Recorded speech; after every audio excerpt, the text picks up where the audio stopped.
Nakatakdang gumamit ng biofertilizer ang mahigit sa 1,200 na magsasaka sa bayan ng Pulilan sa Bulacan bilang bahagi ng pagsusulong ng sustainable at mas environment-friendly na pagsasaka. Formal na ininspeksyon ng Department of Agriculture o DA at Bureau of Soils and Water Management ang planta ng Yamaen Biofertilizer sa Bulacan upang suriin ang kakayahan ng Romark Enterprises sa produksyon ng biofertilizer.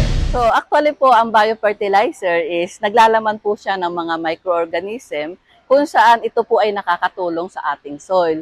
So ang mga microorganism po katulad po nitong nandito po sa ating Yamaen. So ito po ay ang laman po nito is Azospirillum, kung saan ang Azospirillum po is microorganism na nakakapag-fix ng nitrogen na galing sa hangin. So, ibig pong sabihin nito, nakakapag-improve po ito ng soil health through nitrogen fixation. So, nadadagdagan po ang nutrients sa lupa. Kasabay nito, nagbigay rin ang kumpanya ng biofertilizer assistance sa lokal na pamahalaan ng Pulilan para suportahan ang agricultural sector sa bayan. Ayon kay Mayor Rolando Peralta Jr., inaasahang makakatulong ang programa upang mapataas ang ani at mapalakas ang produksyon ng mga magsasaka. Sinabi naman ng Romark Enterprises na mas makakatipid ang nasa agricultural sector sa pamamagitan ng paggamit ng biofertilizer kumpara sa karaniwang chemical fertilizer.